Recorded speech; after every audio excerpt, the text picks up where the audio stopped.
Bonjour à tout le monde.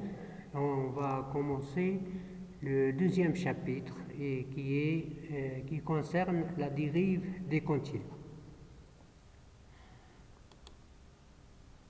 On va voir un film, un téléfilm qui simule un peu cette notion de la dérive des continents depuis des millions d'années jusqu'au futur. Donc là, on voit cette évolution des continents depuis il y a 400 millions d'années. Voilà comment étaient les continents il y a 400 millions d'années. Donc vers 200 millions, il y a 200 millions d'années, il y avait un seul continent que vous voyez là. Et voilà la suite. Maintenant, on va voir l'avenir, c'est-à-dire dans les 50 millions d'années à venir, comment ça va évoluer tous ces continents. Dans les 150 millions d'années à venir, voilà l'évolution, comment ces continents vont évoluer.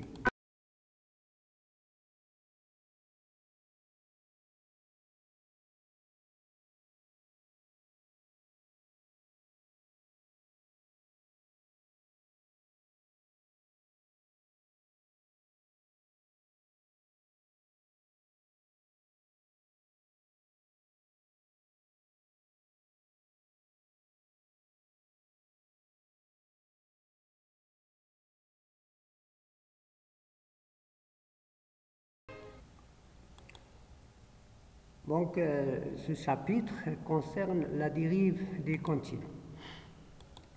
Au départ, on n'avait pas ces notions et selon l'histoire, jusqu'au début du XXe siècle, on pensait, c'est avec Socrate et Platon, il y avait l'idée que les continents étaient fixes, que les continents ne bougeaient pas, contrairement à ce qu'on connaît aujourd'hui avec la dérive des continents. Les continents ont une position fixe et au début du 1er siècle, avec Ptolémée, on avait des données sur le monde. En l'année 125, Ptolémée a donné une carte du monde, en fonction des moyens. Vous voyez ici l'Europe, l'Asie, l'Afrique, l'Arabie Saoudite, la mer Rouge. Vous voyez, il y a en l'année 125. Mais toujours avec l'histoire, il y avait le concept de géocentrisme, c'est-à-dire que la Terre était immobile au centre de l'univers. C'est avec Aristote et Ptolémée. D'accord ? Ils pensaient que la Terre était le centre de l'univers et tout tourne autour de la Terre. Et tout ce qui arrive à la Terre, le jour, la nuit, les saisons, l'hiver, le printemps, était en relation avec des choses externes à la Terre. D'accord ? Mais à partir du Xe siècle, au XIe siècle, on a commencé à avoir des cartes plus en détail, comme ici la carte du monde du Chérif Idrissi, qui a été publiée dans le livre de Roger. Mais cette carte, comme vous la voyez, on ne voit pas le sens. Il faut faire une rotation de 180 degrés pour voir un peu l'est à droite et l'ouest à gauche, etc., et le nord, etc. Donc on va l'orienter cette carte et voilà ce que ça donne. Voilà la carte de Chérif Idrissi. Donc là on reconnaît un peu les continents, surtout ici il y a l'Afrique, vous voyez, il y a ici l'Arabie Saoudite, la mer Rouge, la Méditerranée, l'Europe, l'Asie, la Turquie, l'Iran et tout. Donc là, vous voyez, c'est une carte qui est bien. est pas mal, qui est plus ou moins proche de la carte actuelle. D'accord? Bon, c'est avec les voyages qu'on faisait à l'époque. Donc, à partir de là, du XXe siècle, bon, surtout avec, ou bien au XVe siècle, au XVIe siècle, avec Nicolas, avec Giordano et avec Galilée, donc le concept a changé et on n'a plus le concept antérieur qui disait que la Terre était le centre de l'univers. Hein, on a un nouveau concept qui est le concept de l'héliocentrisme, c'est-à-dire que c'est le Soleil qui est au centre de l'univers et les planètes tournent autour du Soleil, donc ce qui explique le jour, la nuit et la variation des saisons. Mais donc ça, c'est tout ça, donc c'est de l'histoire, hein, donc c'était contre l'Église, mais quand même les gens étaient haut placés et l'Église ne pouvait faire rien contre ces gens. Donc finalement, avec le début du XXe siècle, on est arrivé à un nouveau concept, c'est le concept de mobilisme, hein, qui est l'opposé du concept du fixisme, que les terres ou bien les continents, ils bougent. Donc on a les continents dérivent et migrent à la surface. Donc à partir de là, on a commencé à avoir des nouvelles idées qui sont d'abord, c'est le chapitre qu'on va voir tout de suite, c'est la dérive des continents. Et après, les notions ont commencé à évoluer, donc avec l'expansion des fonds océaniques. Donc au fur et à mesure que les continents dérivent, on a les océans qui deviennent de plus en plus larges, c'est-à-dire l'expansion des fonds océaniques. C'est le chapitre qui va venir par la suite. Et finalement on est arrivé à une notion unificatrice pour laquelle tout le monde est d'accord, c'est la tectonique des plaques. Donc c'est le chapitre qu'on va voir par la suite. Bon, aujourd'hui, donc, on va voir ce nouveau chapitre qui est le chapitre de la dérive des continents.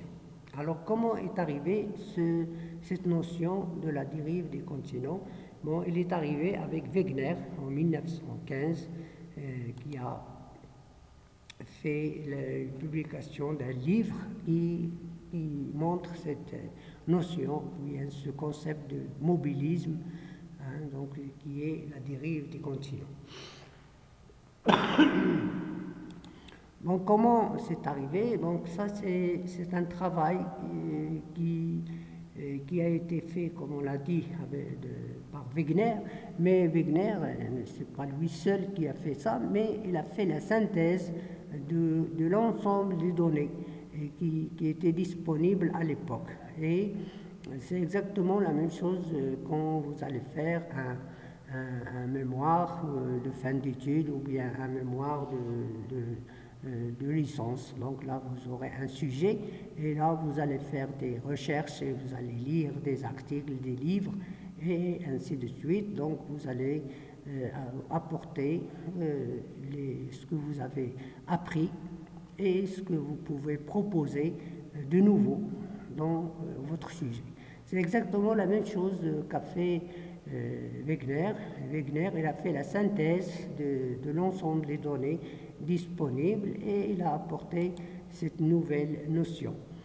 Par exemple, il a constaté qu'il y a, d'après la lecture des cartes du Nouveau Monde, hein, les cartes qui ont été apportées par les gens, donc on remarquait qu'il y avait une ressemblance des formes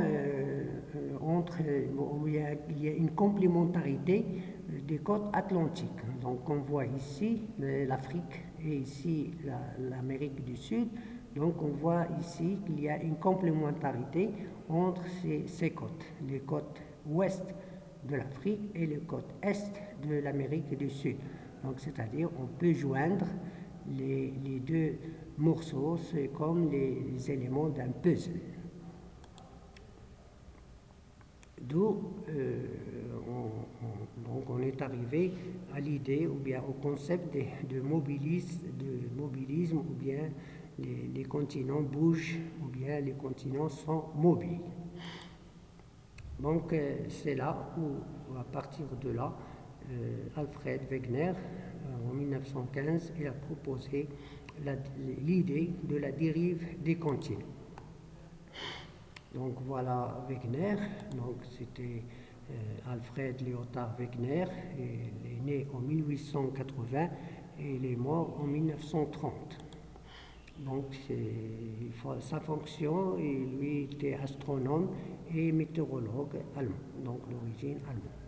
Donc c'est en 1915 qu'il a publié un livre qui s'intitule Origine des continents et des océans, en 1915.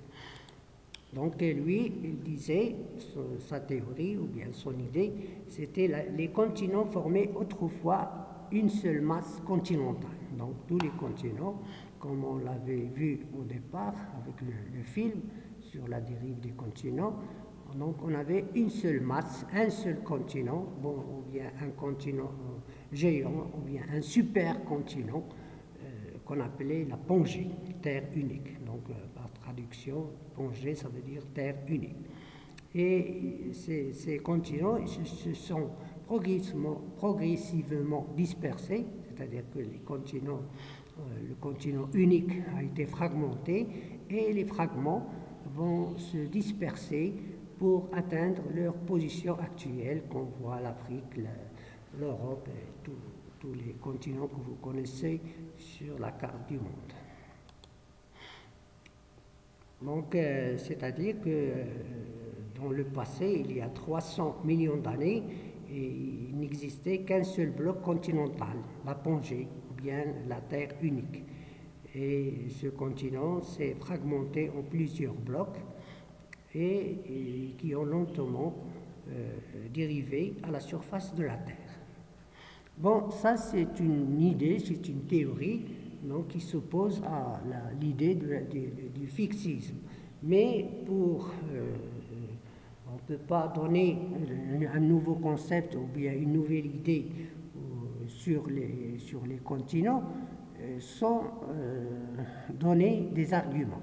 Donc il fallait argumenter cette théorie. Donc Alfred Wegener n'a pas proposé cette nouvelle idée, ce nouveau concept, hein, mais il a proposé cette nouvelle idée tout en l'argumentant par des données.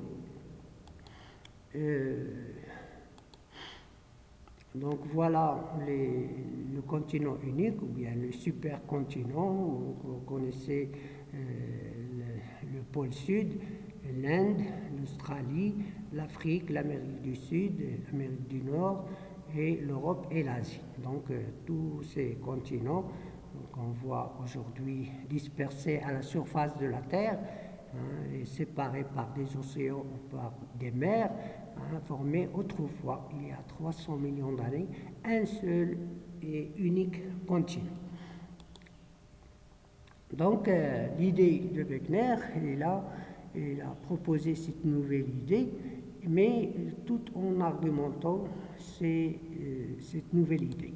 Les arguments, bon, au départ, il a donné des arguments géographiques, puis il a donné des arguments géologiques, et il a donné des arguments paléontologiques et des arguments météorologiques ou bien paléoclimatiques.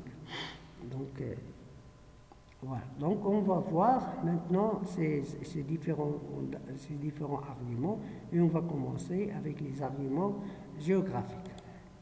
Donc les arguments géographiques, c'est qu'il a vu qu'il y a une complémentarité des côtes de l'Atlantique, c'est-à-dire qu'on peut regrouper les continents et on les en mettant les continents l'un en face de l'autre, comme entre l'Amérique du Sud et l'Afrique. Donc, avec cet argument, il a dit que autrefois l'Afrique et l'Amérique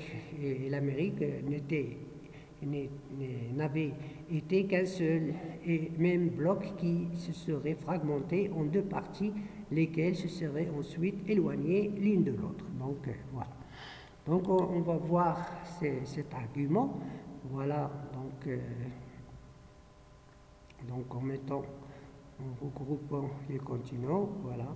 Comme on voit ici, il y a une complémentarité des côtes et voilà, on obtient le continent unique. Donc c'est un argument en faveur de la théorie de Wegener.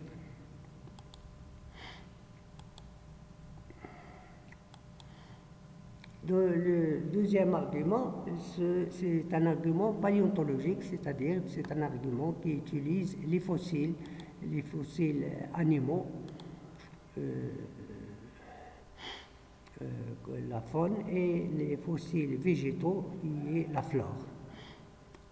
Donc, d'après son travail et d'après la synthèse qu'il a fait des travaux existants, Wegener il a remarqué qu'il retrouve des fossiles identiques d'animaux et végétaux de même âge, c'est-à-dire de part et d'autre de l'Atlantique. Alors, comment est-il possible de trouver les mêmes animaux et les mêmes végétaux fossiles qui ont le même âge, mais qui sont éloignés les uns des autres avec des milliers de kilomètres? Donc, ce n'est pas facile à expliquer. Donc, avant, avec l'idée de fixisme, les gens disaient qu'il y avait des ponts et que les organismes ont pu traverser les océans. Mais vu la distance, c'est très, très loin, c'est très difficile de pouvoir accepter ces idées. Donc, c'est Wegener qui a déduit que les continents étaient initialement réunis et ils formaient un seul et unique continent. Donc, parmi ces arguments, ces éléments, on a ici les différents fossiles qui ont été utilisés.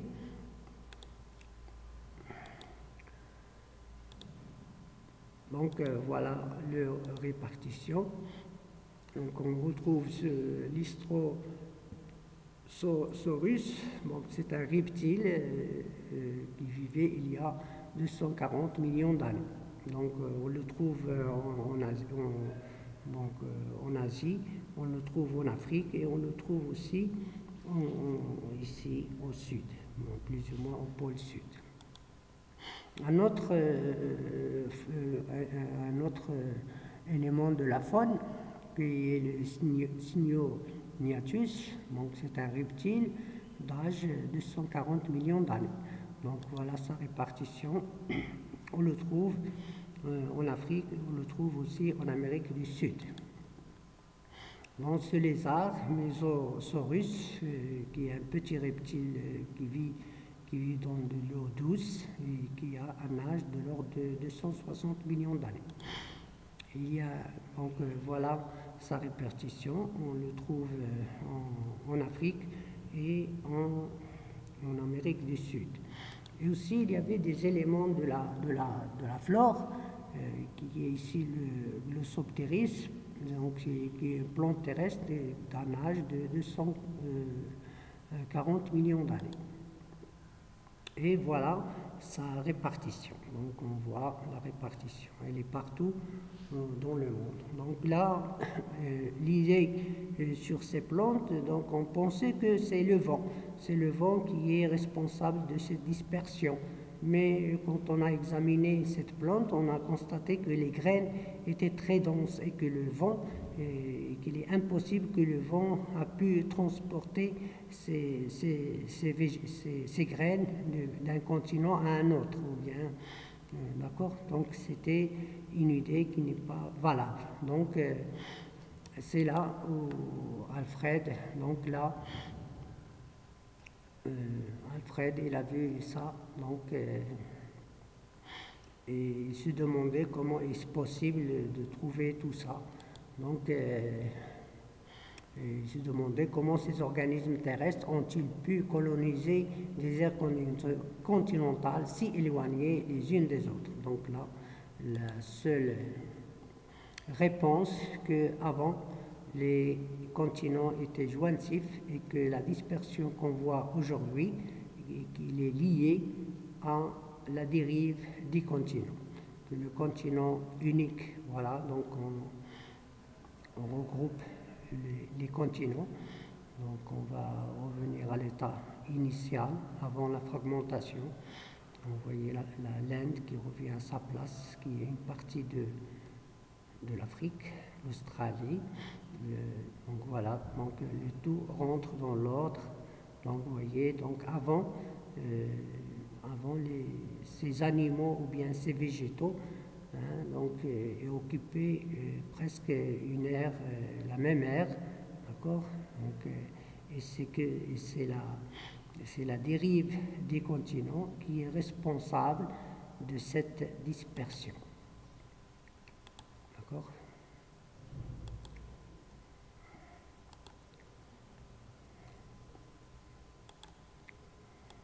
Voilà. Donc, ils sont dispersés aujourd'hui. D'accord? Donc, c'est lié à la dérive des continents. Donc, voilà, en regroupant les continents, on voit que la dispersion n'est pas plus très large. Donc, les animaux ou les végétaux donc, vivaient à peu près dans les mêmes conditions, dans le même climat, et que la dispersion qu'on voit aujourd'hui, elle est liée à la dérive des continents. Aussi, Wegener a utilisé des arguments paléoclimatiques. Donc, c'est les glaciations. Donc, c'est une période glaciaire. Donc, les glaciations, bien une glaciation, c'est une période glaciaire, c'est-à-dire à la fois une phase paléoclimatique froide et une période géologique de la Terre durant laquelle une partie ou bien une part importante des continents est englacée. Donc, il est sous la glace.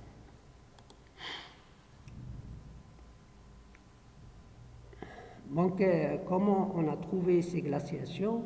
Ou bien ces paléoglaciations, ou bien ces glaciations très anciennes, donc, ou bien d'âge de plus de 300 ou bien plus de 200 millions d'années.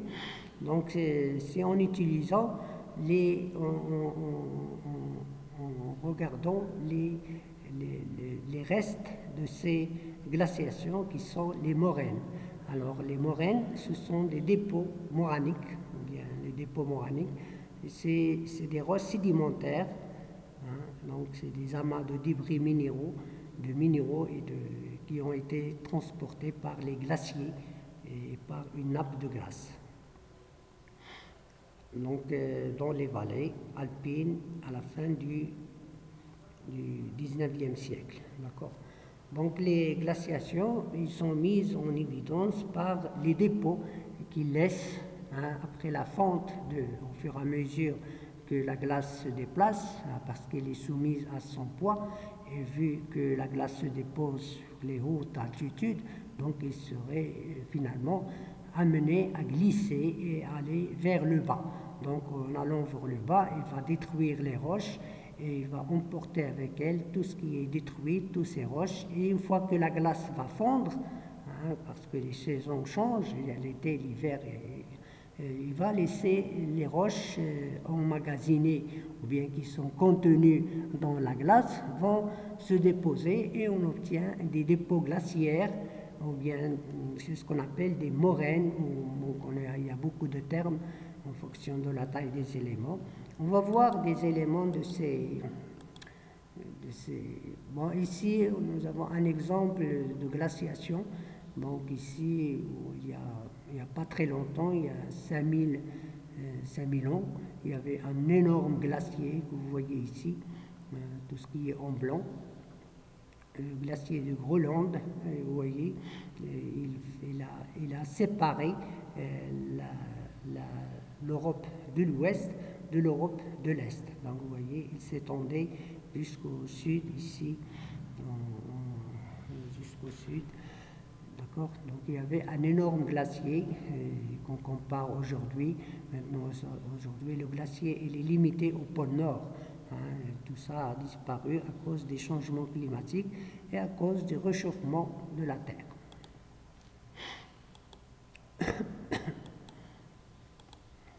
Donc voilà les exemples de glaciers. Vous voyez les hautes altitudes comme dans les Alpes ou bien dans l'Himalaya. Donc là on a des altitudes très énormes. Donc on a le dépôt de la glace. La glace sous l'effet de son poids, il va s'entasser, il va se transformer en glace. La neige sous l'effet de son poids va se transformer en glace. Et puisqu'il est déposé sur une pente, donc cette glace il va glisser, il va être mobile, il va suivre la ligne de plus grande pente et voilà, il va suivre tout ça. Donc on a la glace qui va glisser et en glissant, vous voyez, donc la glace va détruire les roches et ces roches détruites, ils sont emmagasinés dans la glace et vont être transportés.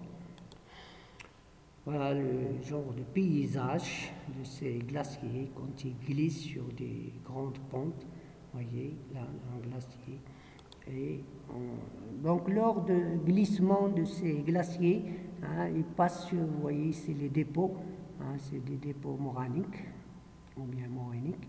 Donc, là, vous avez le marteau d'un géologue. Et ici, lors du passage du glacier, vous voyez, il va rayer les roches qui sont en dessous. Comme vous voyez ici, on obtient des stries. Donc là, ces stries sont utilisées pour nous indiquer le sens de déplacement du glacier. D'accord ? Et la différence, vous voyez ici un glacier, vous voyez, donc ici vous avez les dépôts, là on coupe, donc on remarque que là vous avez le glacier, et à l'intérieur du glacier il y a des morceaux de roche, et surtout ce qui est important de remarquer ici, que la vallée qui est empruntée par le glacier, il a une forme en U, ce qui est différent de la vallée fluviatile qui a une forme en V. D'accord ? Donc une fois que la glace va fondre, on va avoir le dépôt de tout ce qui est contenu dans la glace et on obtient des dépôts glaciaires. Donc c'est en utilisant ces dépôts glaciaires qu'on a trouvé des glaciations qu'on trouve ici d'un âge de 250 millions d'années. L'âge, comment on a trouvé l'âge par l'étude des roches, donc en datant les roches, on a pu trouver l'âge de ces glaciations. Mais si on remarque ici, vous voyez, c'est aujourd'hui, si on regarde aujourd'hui ces glaciations, leur âge, c'est 250 millions d'années. Mais ils sont situés dans des endroits où il est impossible d'avoir des glaciations aujourd'hui. D'accord ? Et d'autre part, on voit que le sens de déplacement qui est représenté ici par ces flèches rouges, les glaciers se déplacent de l'océan vers le continent. D'accord ? Voilà, le déplacement. Il est inverse, alors qu'il est impossible, le glacier se déplace des hautes altitudes vers les basses altitudes. Donc les basses altitudes, c'est l'océan. Donc là, il y a une contradiction. Donc pour trouver une solution à ça, donc Wegener, il a proposé que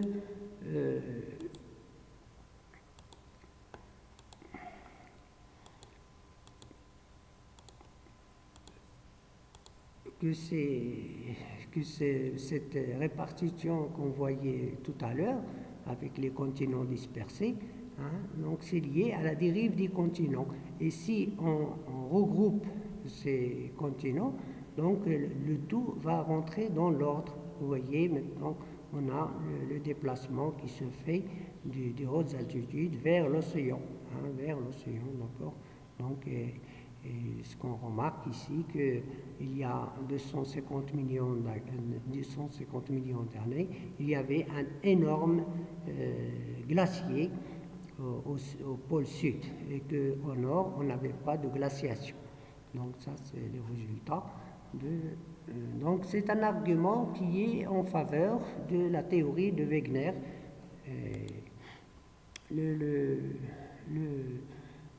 L'autre argument utilisé, c'est un argument géologique. Donc là, on trouve des terrains très anciens qu'on appelle des boucliers qui ont un âge supérieur à 2 milliards d'années.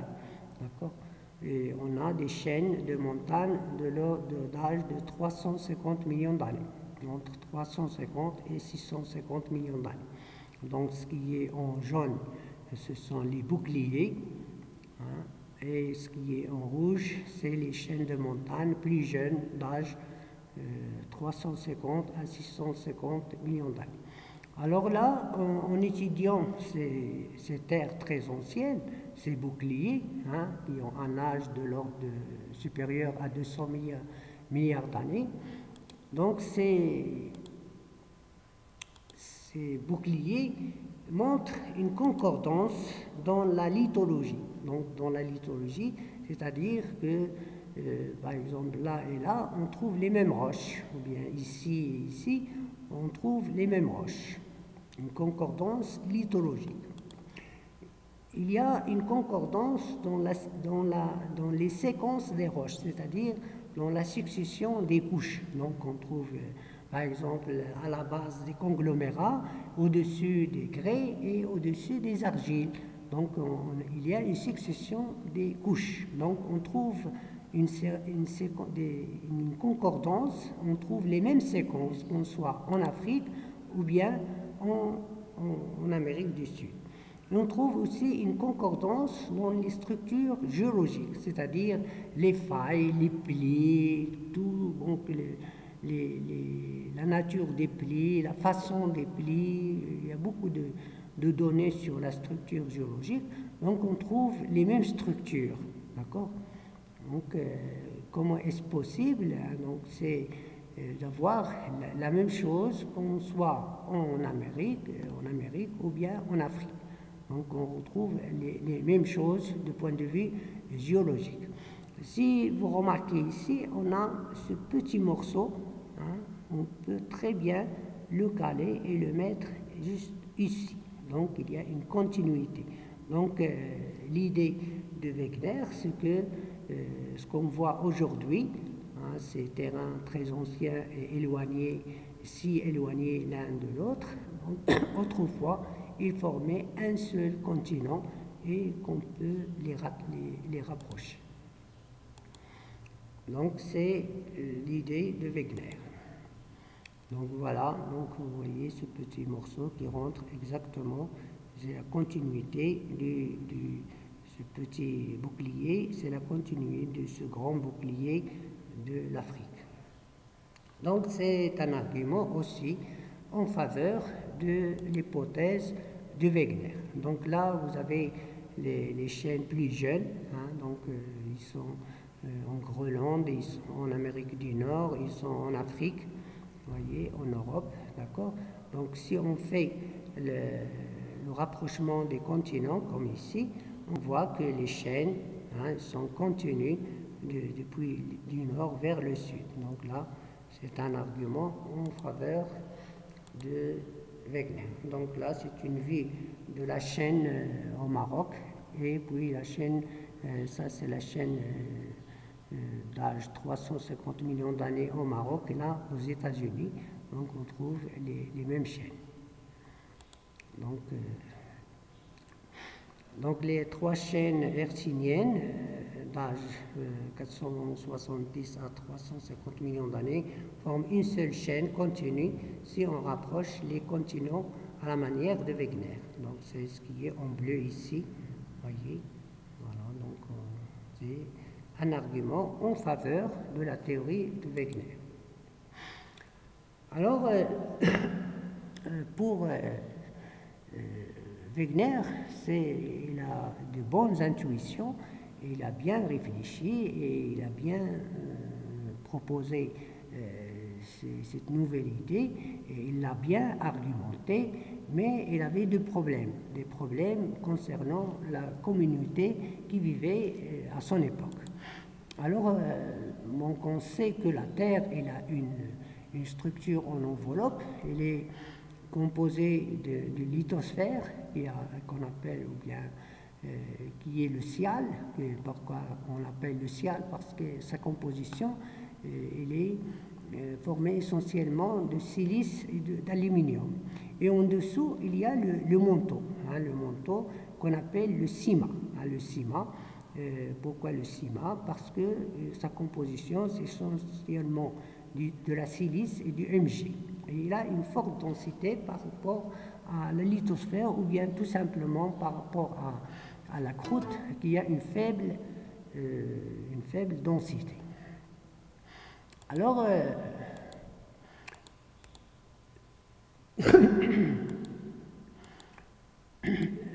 et comme on l'a déjà vu, le noyau qui est formé essentiellement de fer et de nickel.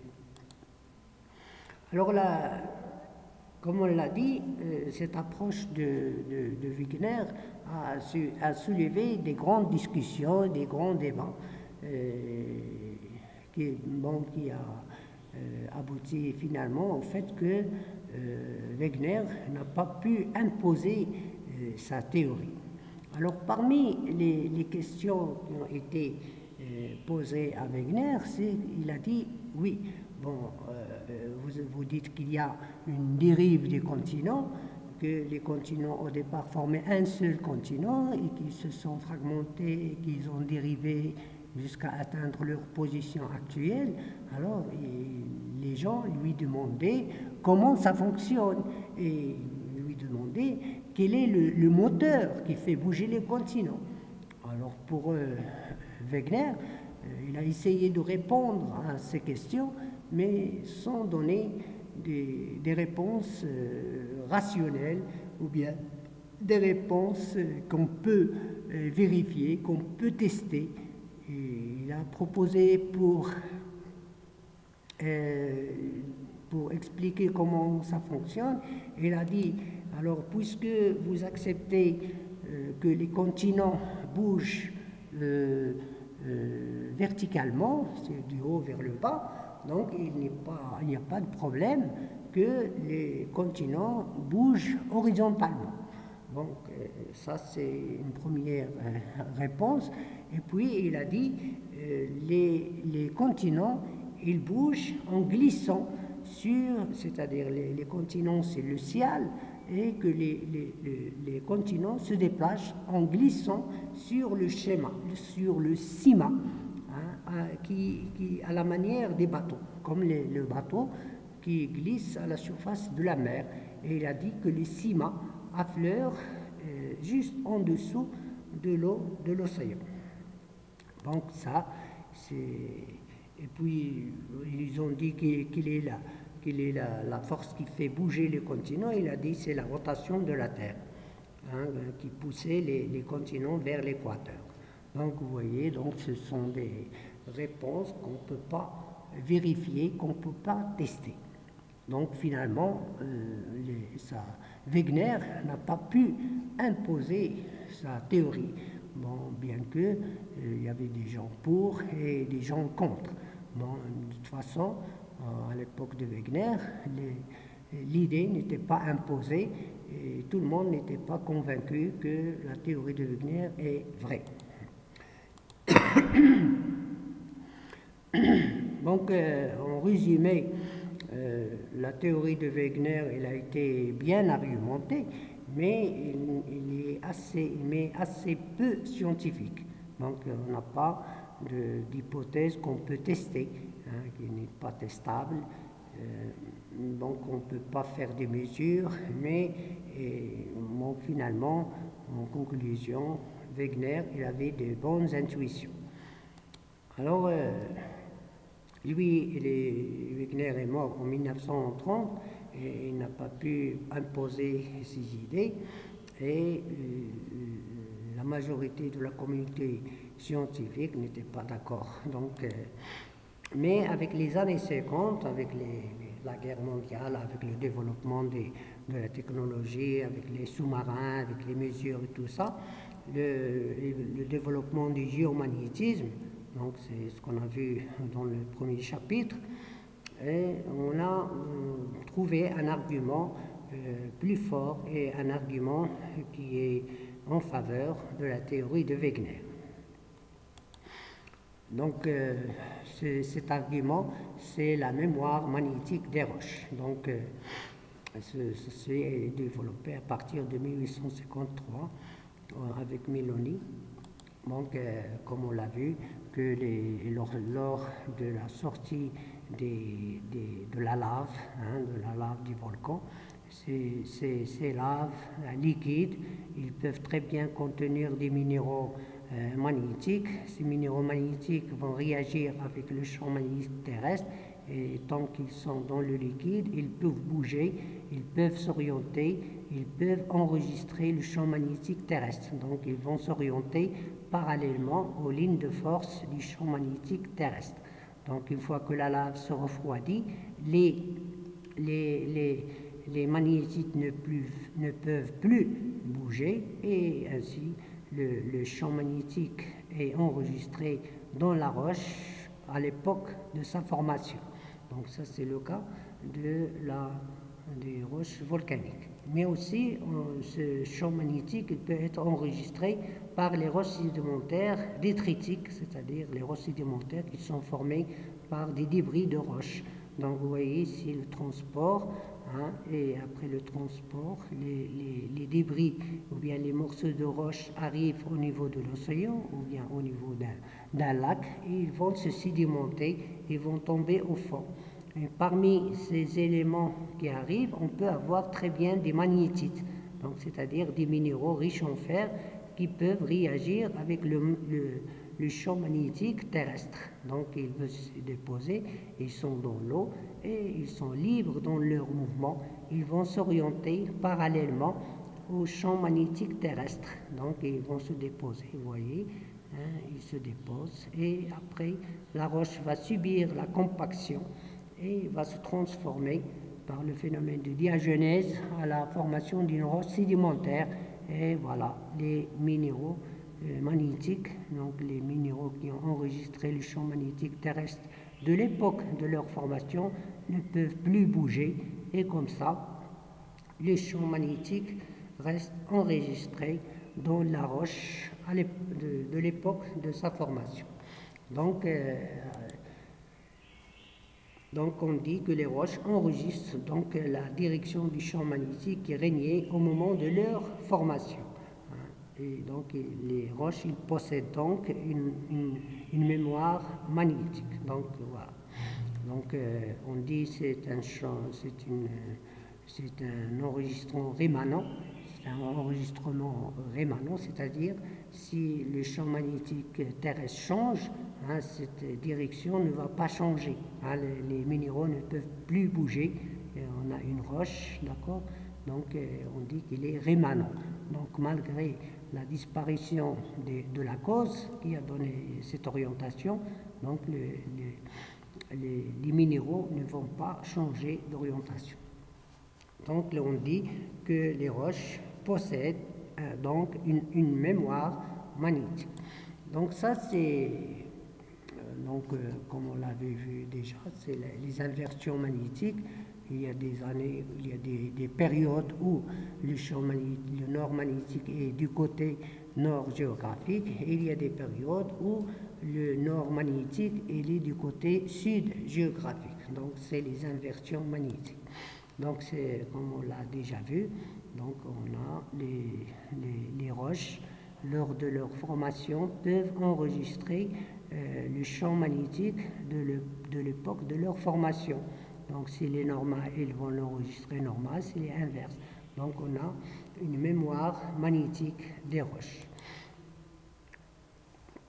Donc, d'autre part, chaque fois qu'on a une roche, à partir de cette roche, à partir du magnétomètre, on va mesurer l'intensité du champ magnétique terrestre. Donc, si la valeur est supérieure ou inférieure à la valeur actuelle, donc soit l'anomalie est positive ou négative. Donc, s'il est positif, ça veut dire que le nord magnétique est du côté nord géographique. Si l'anomalie est négative, le nord magnétique est du côté sud géographique. Et d'autre part, dans les roches, on peut donner l'âge de la roche. Donc, par la méthode de datation absolue, par les éléments radioactifs, par les isotopes, ou bien par les fossiles. Donc, il y a toujours un moyen d'avoir un âge de la roche. Donc,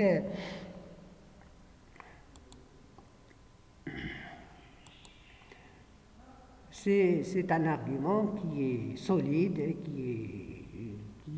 qu'on peut vérifier, qu'on peut tester, qu'on peut mesurer et qui constitue un argument de poids, un argument valable pas valable, mais un argument très fort pour la théorie de Wegener. Exemple, ici, on voit ici, sur cette carte, la trajectoire du nord magnétique pour différents continents. Donc ici, vous avez une carte du monde, mais cette carte, elle est faite en regardant la Terre depuis le pôle Nord. Le pôle Nord, c'est ce point qui est ici. Donc ça, c'est le nord géographique. Donc on voit la Terre depuis le ciel, avec le centre, c'est le nord géographique. Et sur les courbes que vous voyez ici, c'est la trajectoire du nord magnétique dans différents continents. Ici, c'est pour le continent nord-américain.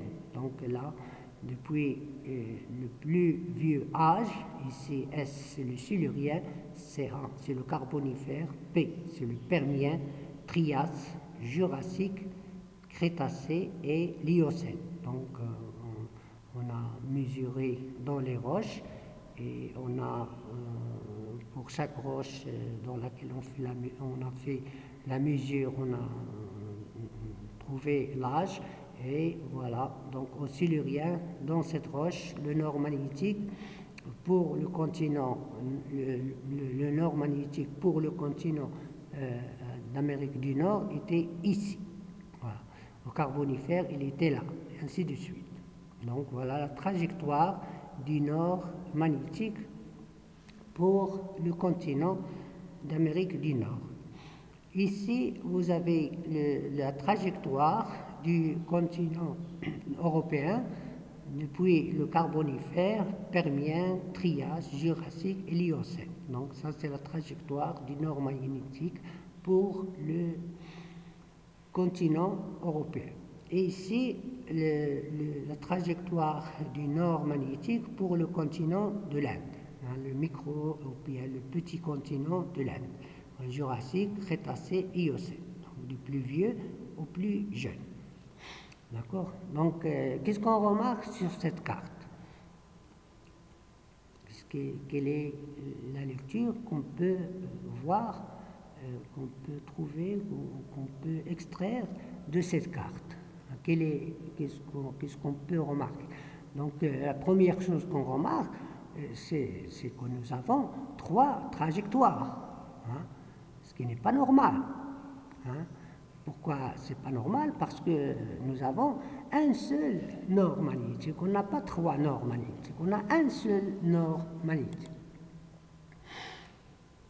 La deuxième chose,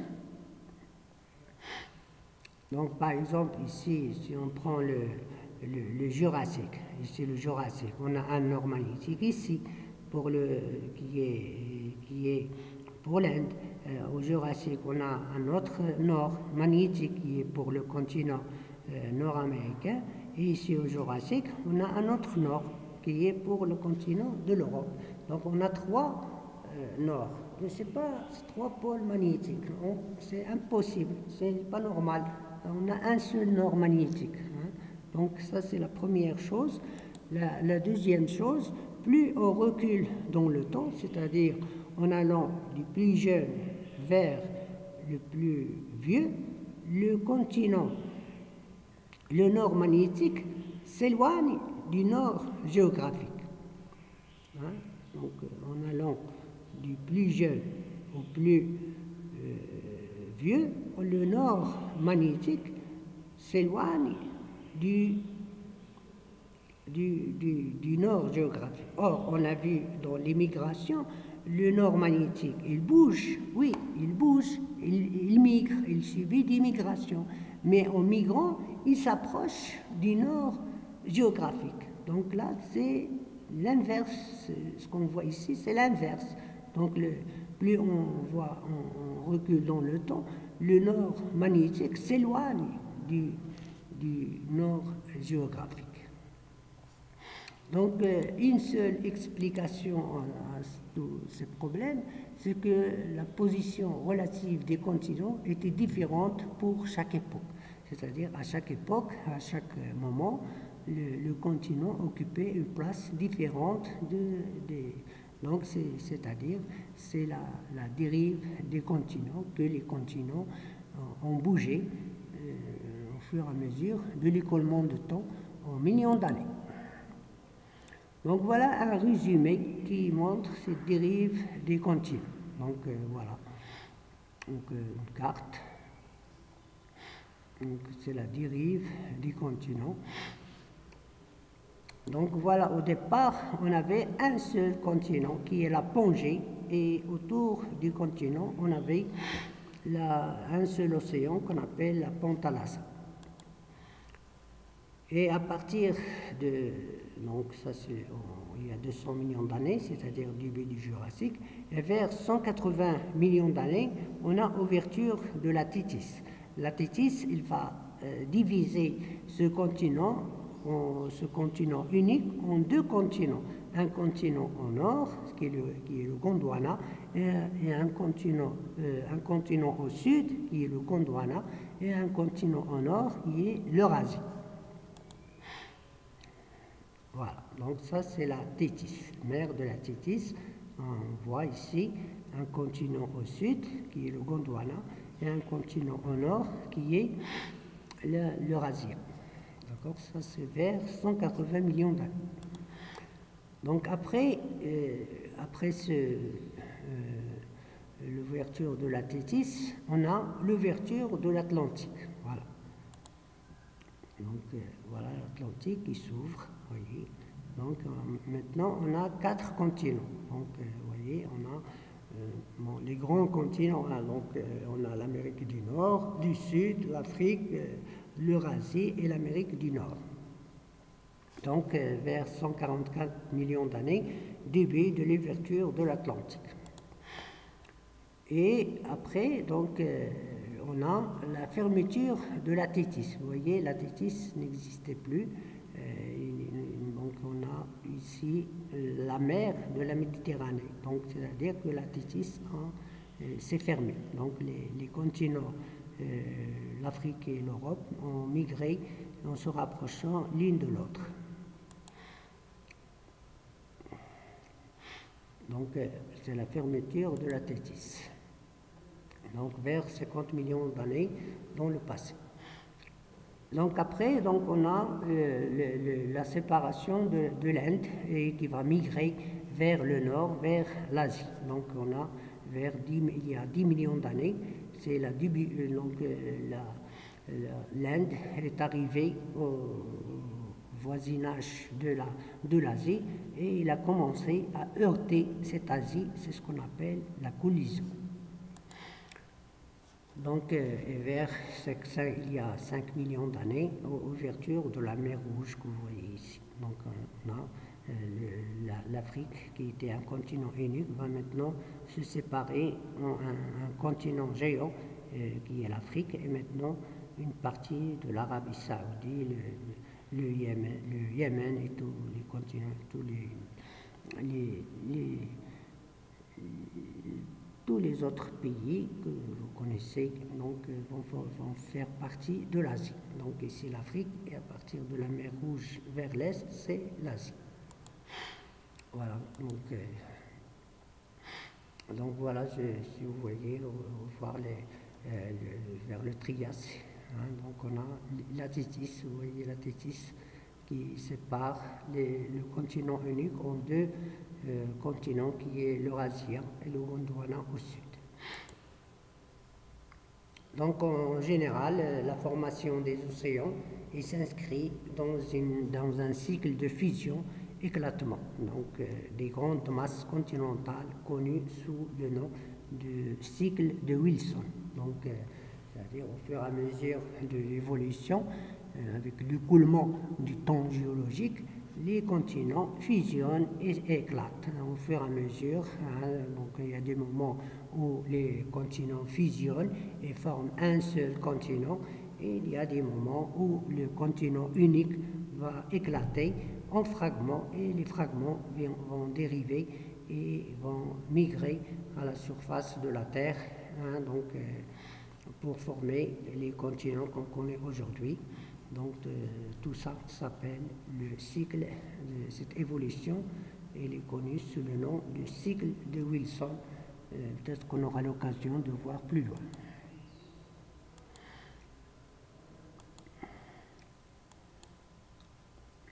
Donc finalement, sur ce chapitre, on peut dire que l'hypothèse de Wegener était une hypothèse génératrice de science, donc c'est-à-dire qu'il produit de la science, donc il demande à la science de bouger, de chercher, et qu'il soulève des questions.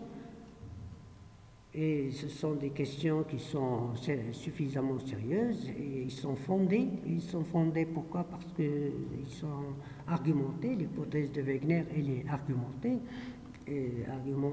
sur des faits réels, donc comme la paléontologie, comme la géologie, comme la paléoclimatologie. Il y a beaucoup d'arguments qui ont été, donc, qu'il fallait se retrousser les manches et soulever pour travailler et essayer de répondre à ces questions. Donc après plus de 40 années, les idées de Wegener refassent, donc après 40 ans, c'est 1970, donc il y a à partir de 1968, hein, donc avec, comme on a dit, le développement du géomagnétisme, hein, donc les idées de Wegener surface, et ont commencé à chercher le mécanisme donc, de la dérive qui manquait à Wegener. Donc comment les continents bougent. Donc c'est la question majeure. Hein. On est d'accord que les continents bougent, mais il faut expliquer comment ces continents bougent.